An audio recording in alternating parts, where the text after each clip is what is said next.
Bonjour, rebonjour. Comme deuxième partie de l'insuffisance cardiaque, on va parler du principe du traitement de l'insuffisance cardiaque.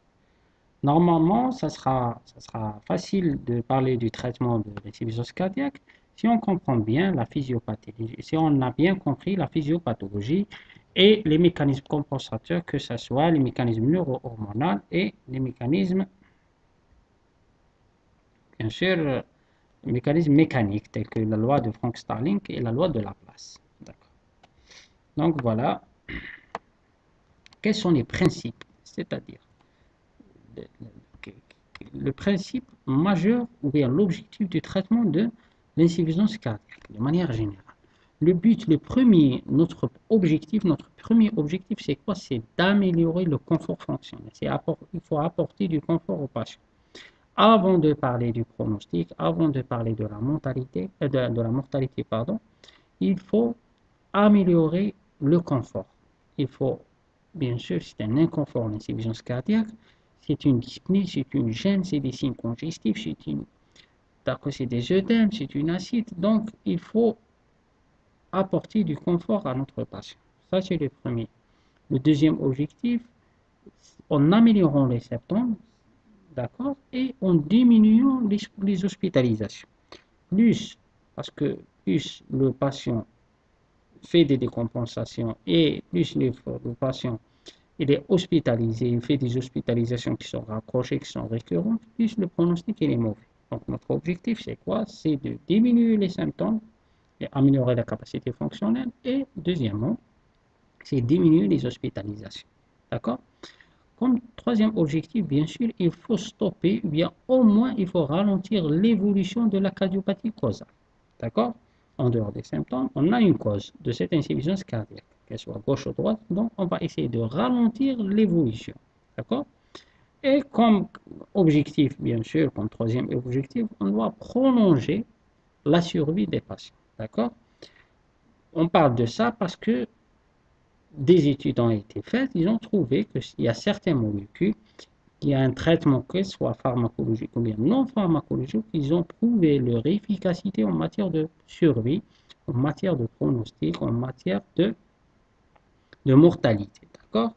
Il y a certaines molécules qui prolongent la survie de ces patients. Donc, voilà, l'objectif grosso modo du traitement, c'est le confort du patient, c'est stopper l'évolution de la maladie et c'est améliorer la survie des patients. Donc voilà, les grandes lignes du traitement de l'insuffisance cardiaque, tout d'abord, il faut traiter la cause, si c'est possible.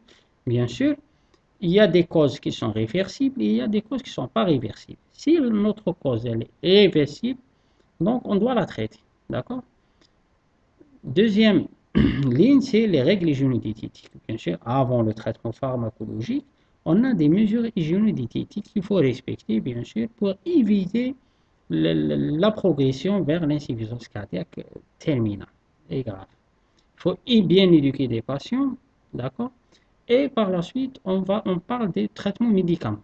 Traitements médicamenteux, c'est-à-dire c'est des médicaments qui ont prouvé leur efficacité, soit en matière des symptômes, soit en matière des pronostics. Parce que notre traitement, il se divise en deux types, en deux volets. Un volet symptomatique, c'est juste pour améliorer les symptômes et augmenter la capacité fonctionnelle et apporter du confort aux patients. Le deuxième volet du traitement, c'est le pronostic, c'est-à-dire prolonger la survie. Il y a un traitement non pharmacologique, bien sûr, qui sont des dispositifs mécaniques d'assistance, d'accord? Et au dernier recours, bien sûr, s'il y a échec de toutes ces mesures, on aura recours à la greffe cardiaque qui garde certaines indications, bien sûr. Et ne pas oublier la réadaptation cardiaque, qui est un élément très important dans la prise en charge des patients qui souffrent d'insuffisance cardiaque.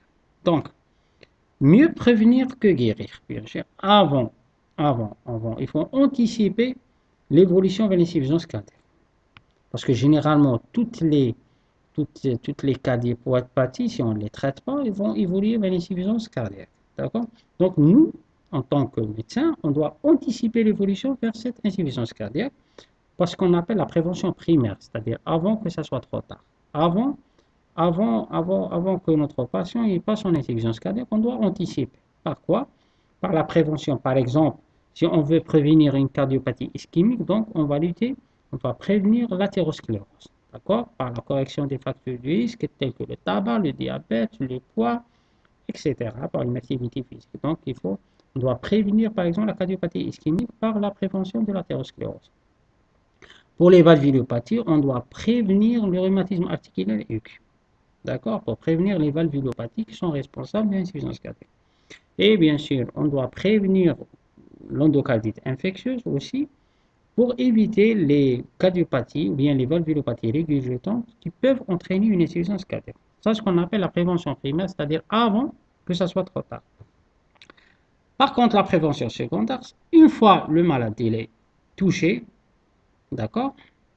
Donc, c'est bon, c'est trop tard. Donc, on doit corriger, on doit essayer d'éviter, c'est les facteurs qui aggravent l'insuffisance cardiaque. C'est bon, notre patient a une insuffisance cardiaque, mais il y a certains facteurs favorisants qu'on a déjà cités qu'il faut les éviter. Par exemple, par exemple, la non-observance du traitement. Notre patient doit prendre, il faut bien expliquer au patient qu'il est obligatoire, qu'il est impératif plutôt de prendre son traitement en traitant bien sûr les troubles du rythme. La tachycardie, elle est néfaste et la bradycardie, bien sûr, elle est très néfaste. La tachycardie, pourquoi elle est néfaste? Parce qu'elle consomme davantage l'oxygène pour le myocarde. Elle entraîne une consommation excessive. Donc, on doit casser cette tachycardie, notamment si cette tachycardie, elle est supraventriculaire, telle que la CFA, la fibrillation, le flutter, etc. Donc, il faut lutter contre cette tachycardie. Bien sûr, il faut éviter, il y a certains médicaments qui sont cardio-dépresseurs, d'accord, tels que les INS, les anti-inflammatoires non stéroïdiens. Pourquoi? Parce qu'elles antagonisent ou bien elles empêchent l'action des prostaglandines. Prostaglandines, c'est des neuropeptides qui entraînent une vasodilatation. Qui dit vasodilatation dit une diurèse, dit une diminution de la post-charge, etc. Donc, c'est les INS qui bloquent l'action de cette prostaglandine, donc entraîne une vasoconstriction, donc augmentation de la post-charge, donc elle aggrave davantage l'insuffisance cardiaque. Donc, il faut éviter ces médicaments. Bien sûr, il faut lutter contre les infections. Il faut éviter l'embolie pulmonaire et traiter l'embolie pulmonaire et prévenir plutôt l'embolie pulmonaire. Il faut corriger l'anémie, parce que qui dit anémie dit un hyperdébit, et l'hyperdébit, c'est une précharge pour le cœur, donc il faut lutter contre l'anémie et l'hyperthyroïdie aussi, parce que ça entraîne un hyperdébit. L'anémie, l'hyperthyroïdie, elle entraîne ce qu'on appelle une insuffisance cardiaque d'hyperdébit. Il y a un débit surajouté qui gêne davantage cette pompe cardiaque. Donc voilà. Après la prévention, primaire ou secondaire, on va traiter l'étiologie. Par exemple, à titre d'exemple, si l'étiologie elle est réversible, par exemple, une valvulopathie, on peut corriger la valvulopathie par un remplacement valvulaire, donc on doit traiter cette valvulopathie. Si on a une hypertension artérielle pulmonaire, on doit équilibrer cette hypertension artérielle pulmonaire. Si on a une cardiopathie ischémique, on doit revasculariser, soit par angioplastie, soit, c'est-à-dire par la mise en place de stents, soit par chirurgie en fonction du statut anatomique. Donc, si on a une cardiopathie congénitale, donc aussi on doit corriger cette cardiopathie.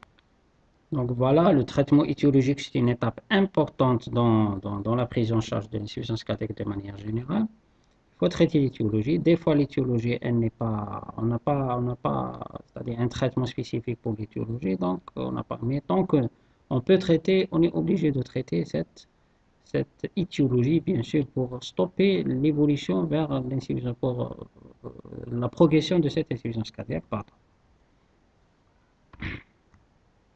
Donc, concernant le traitement symptomatique, parce que parmi les objectifs du traitement, le premier objectif, c'est améliorer les symptômes. D'accord? Il faut diminuer les symptômes, il faut améliorer la capacité fonctionnelle, il faut améliorer la tolérance à l'effort, donc par l'intermédiaire des mesures. Ces mesures peuvent être hygiéno-diététiques, c'est-à-dire sans intervention de médicaments. Elles peuvent intervenir des fois un traitement médical, pharmacologique, et des fois un traitement non médicamenteux. C'est des supports, c'est des supports qu'on va aider par la suite.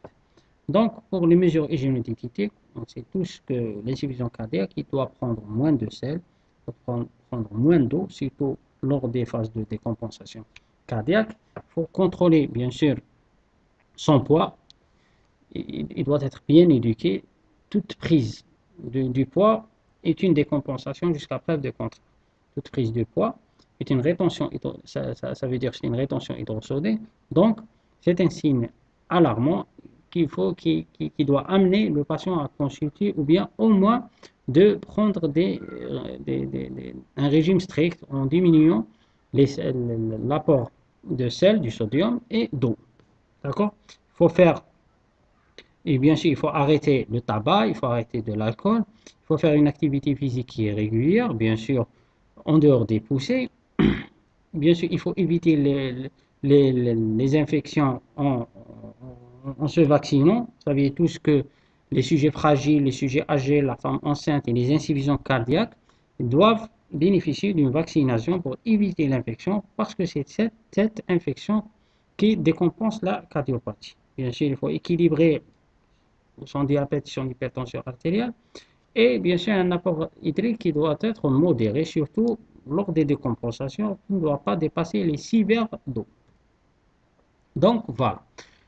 La partie la plus importante dans le traitement de l'insuffisance cardiaque, c'est le traitement pharmacologique. Le traitement pharmacologique, c'est des médicaments qu'on doit prendre pour améliorer les symptômes et améliorer le pronostic de l'insuffisance cardiaque.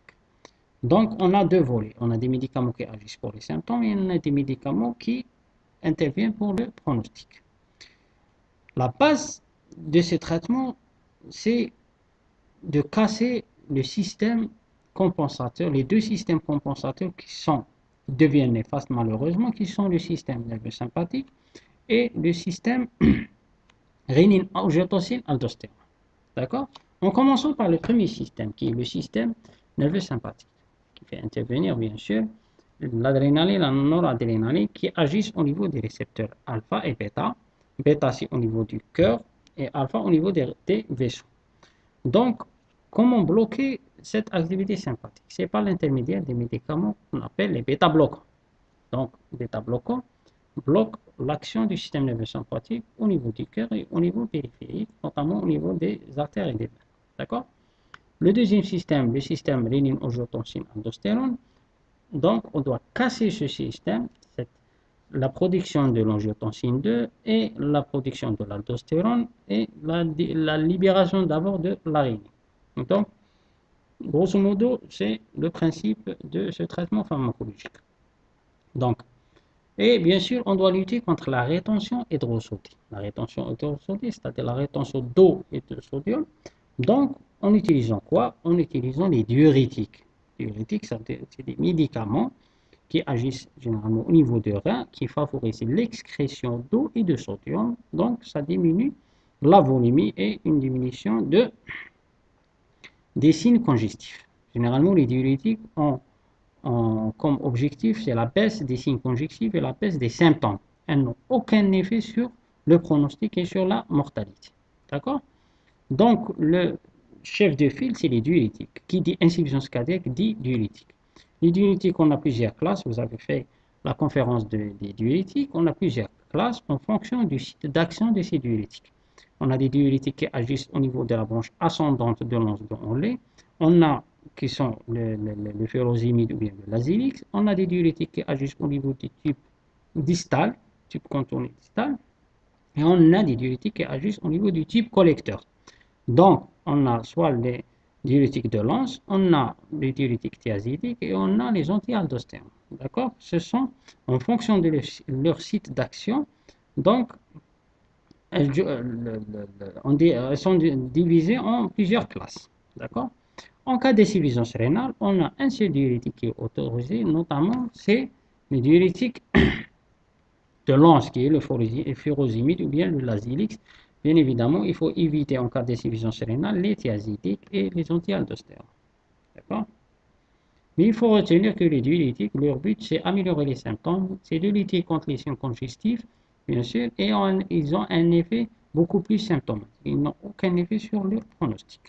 Donc voilà les classes, bien sûr, c'est les diurétiques de l'anse, les diurétiques thiazidiques, qui ont le type contourné distal, les anti-aldostérones, c'est-à-dire empêchent l'action de l'aldostérone de réabsorber du sodium et de l'eau, et on a les diurétiques épargnateurs du potassium.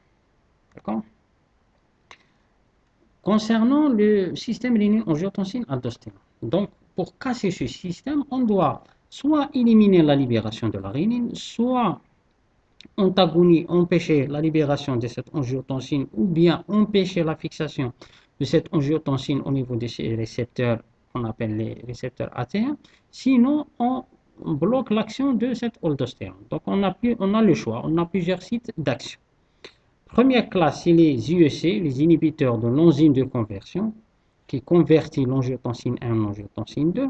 Sinon, on inhibe la fixation de l'angiotensine 2 au niveau des récepteurs AT1 par l'intermédiaire des ARA2, ou bien les sartans, on appelle les sartans. Il faut retenir que les sartans sont des alternatives aux inhibiteurs de l'enzyme de conversion. Et troisième classe, bien sûr, c'est des anti-aldostérones, ou bien qu'on appelle les anti-aldostérones.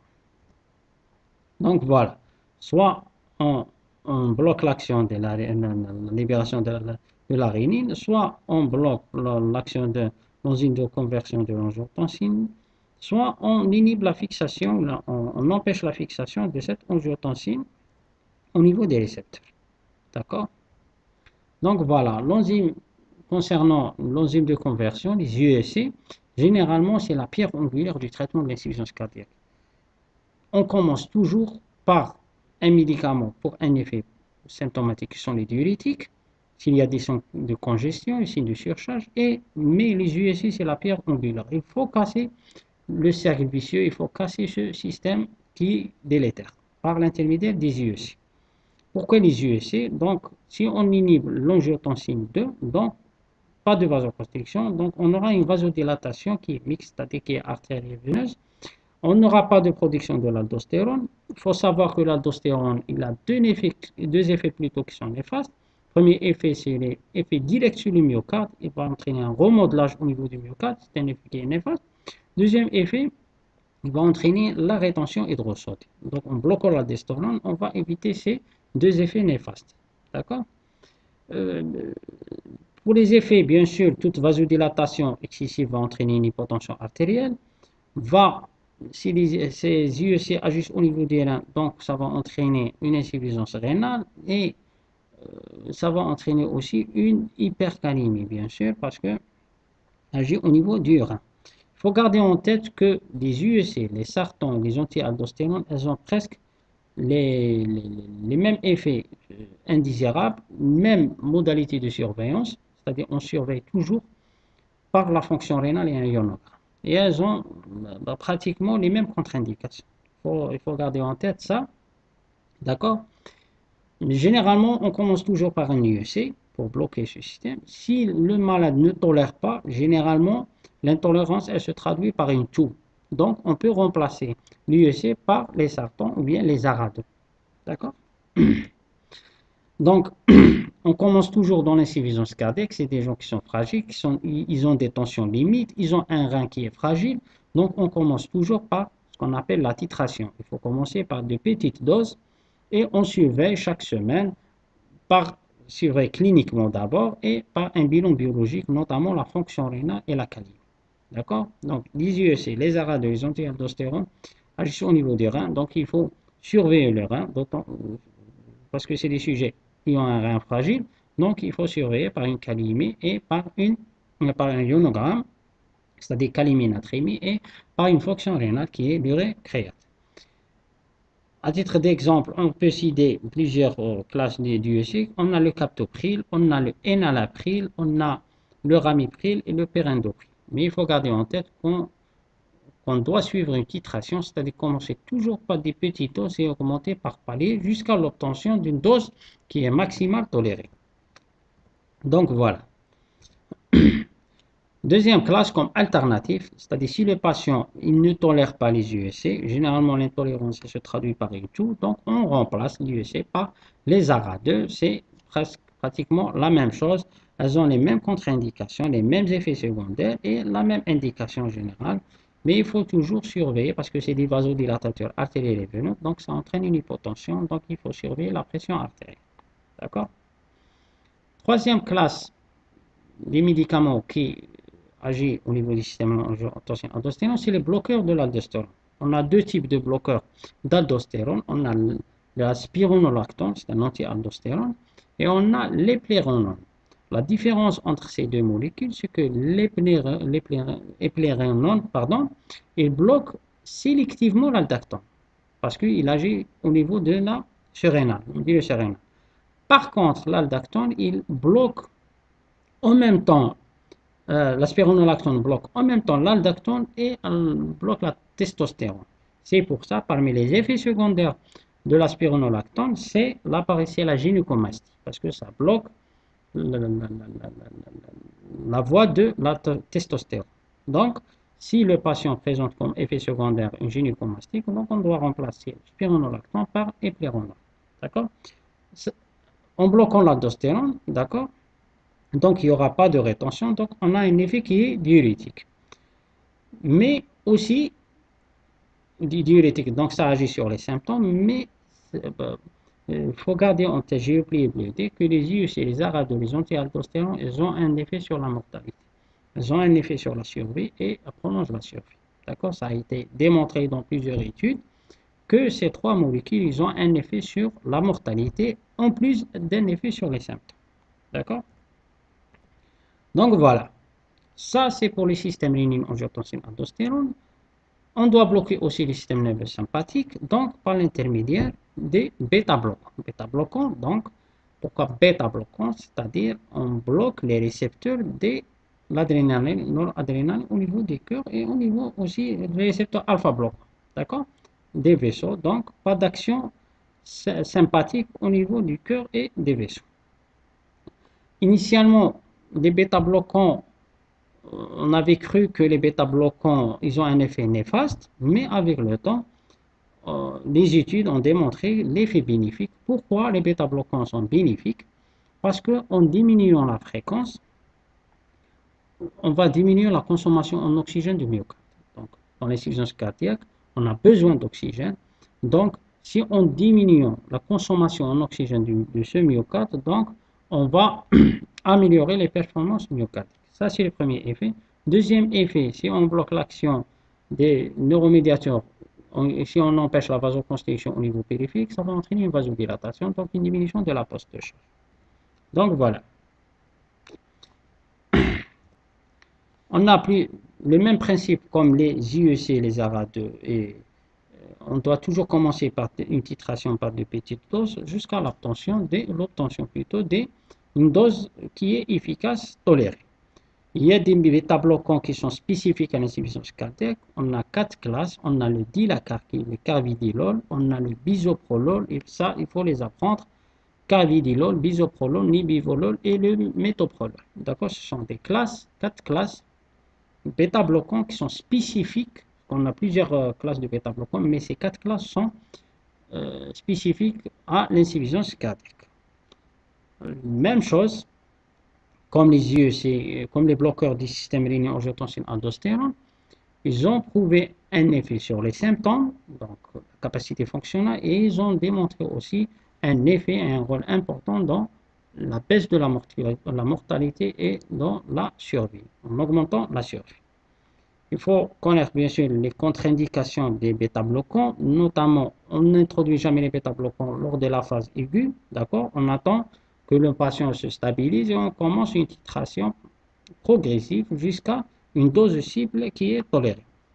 Bien sûr, contre-indiqué en cas d'asthme, notamment dans les insuffisances respiratoires sévères, en cas d'hypotension bien sûr, et bien évidemment en cas de troubles conductifs. Parce que ça entraîne une bradycardie, les bêta-bloquants sont des médicaments qui sont chronotropes négatifs, donc ça aggrave davantage les troubles conductifs.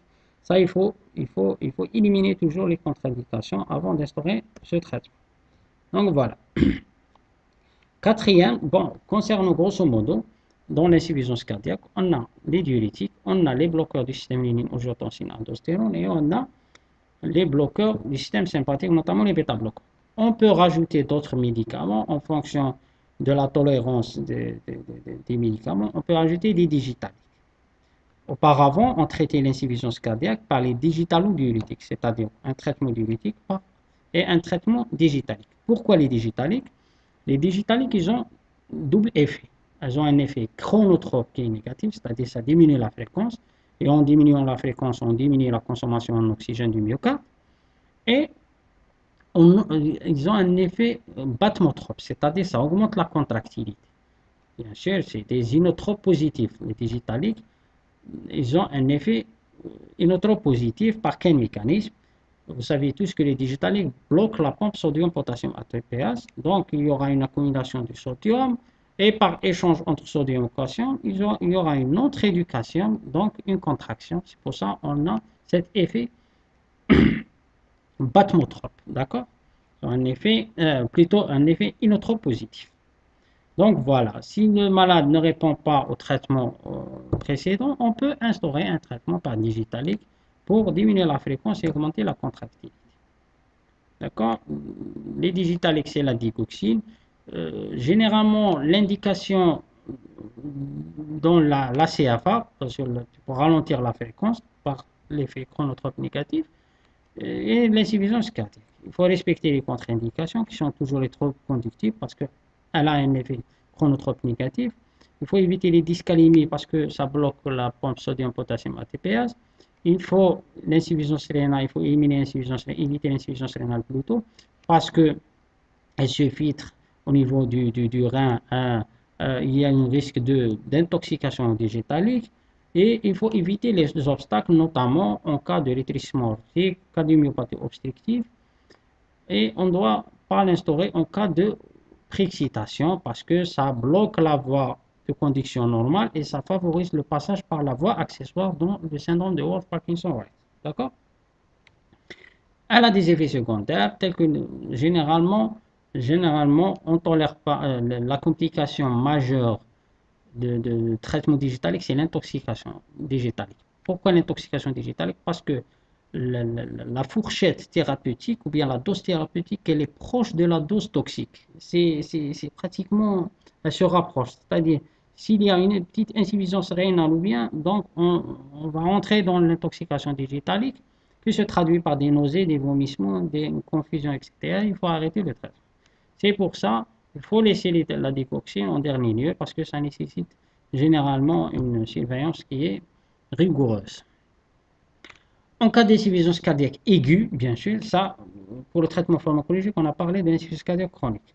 Des fois, lors des décompensations aiguës, on a besoin de supports tels que la dobutamine, bien sûr. Généralement, on instaure pendant une durée qui est, bien sûr, de 48 à 72 heures.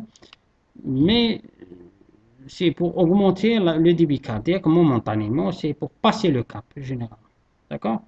Des fois, elle est néfaste parce que ça entraîne, ça accélère la fréquence, et plus ça accélère la fréquence, plus ça entraîne une ischémie qui est fonctionnelle. Donc, généralement, on l'utilise pendant une courte durée.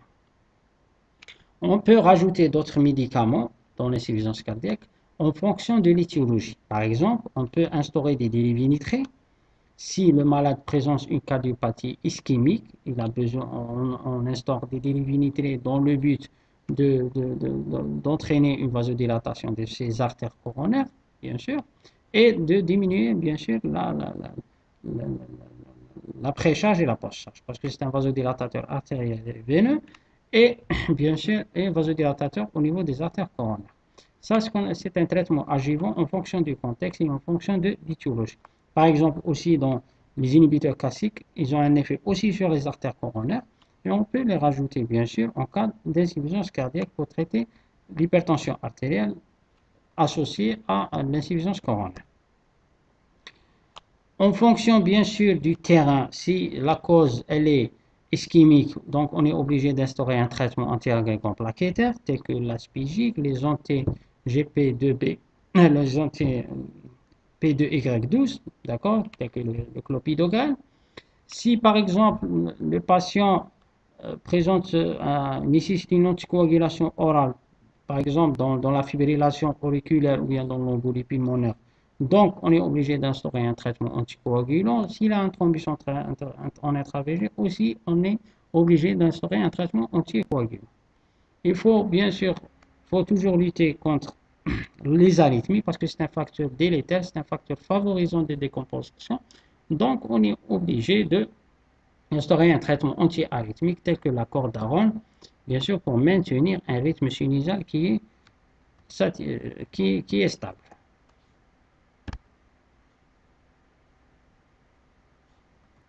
Donc, voilà.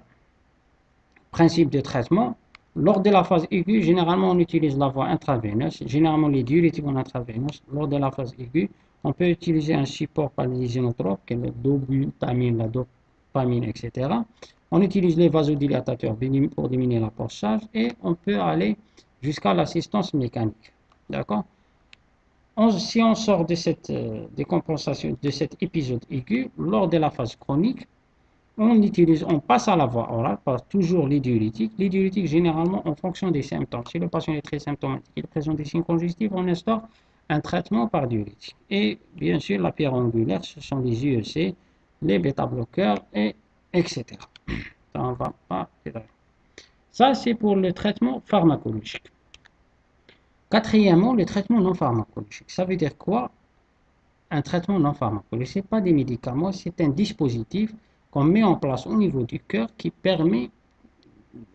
a pour objectif d'augmenter le débit cardiaque.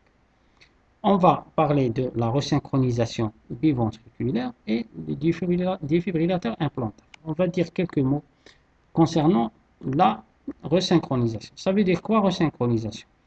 Lors de la décompensation, lors de l'insuffisance cardiaque, pardon, on a un asynchronisme de contraction entre les deux ventricules, ventricule gauche et le ventricule droit. D'accord? Donc, notre objectif pour augmenter le débit cardiaque, il faut augmenter le volume qui est présent dans le ventricule gauche. C'est-à-dire, il faut essayer le maximum d'apporter un volume qui est satisfaisant lors de la systole. Et ceci en synchronisant le ventricule droit avec le ventricule gauche par l'intermédiaire de ce dispositif qu'on appelle la resynchronisation. D'accord? C'est-à-dire pour permettre au ventricule droit d'éjecter du sang en même temps, pas en même temps, c'est-à-dire avec un délai qui est satisfaisant, qui permettra un remplissage au niveau de l'oreillette gauche et du ventricule gauche. La resynchronisation, bien sûr, généralement, elle n'est pas indiquée en première intention. Généralement, on tente un traitement pharmacologique. Si ça ne répond pas, on est obligé de mettre en place ce dispositif. Bien sûr, il garde des indications qui sont les symptômes. Si le malade reste symptomatique, il faut un traitement pharmacologique qui est bien adapté et démesuré génétique. Et il faut certains critères électriques qui confirment que le patient il est en asynchronisme, qui est généralement un QRS qui est large. Un QRS qui est large traduit un asynchronisme entre les deux ventricules. Le deuxième dispositif, c'est généralement le défibrillateur implantable. Défibrillateur, ça veut dire il lutte contre les arythmies ventriculaires, notamment la fibrillation ventriculaire. C'est un dispositif. Aussi, on le met en place, la sonde de défibrillation au niveau du cœur et elle permet d'empêcher, bien sûr, les arythmies ou bien de réduire les arythmies qui sont généralement mortelles en cas d'insuffisance cardiaque. Donc voilà, grosso modo, si on récapitule, on commence toujours par un traitement diurétique pour les symptômes, on instaure des IEC et des bêta-bloquants. S'il y aura une amélioration, donc on peut diminuer les doses des diurétiques avec le temps. S'il n'y a pas d'amélioration, on peut remplacer l'ARA par l'IEC ou bien rajouter de la spironolactone. Donc, il faut aller par palier et par dose progressive. Donc, s'il n'y aura pas d'amélioration, on peut proposer un rajout de la digoxine par son effet inotrope positif et chronotrope négatif et on peut proposer le patient pour une resynchronisation.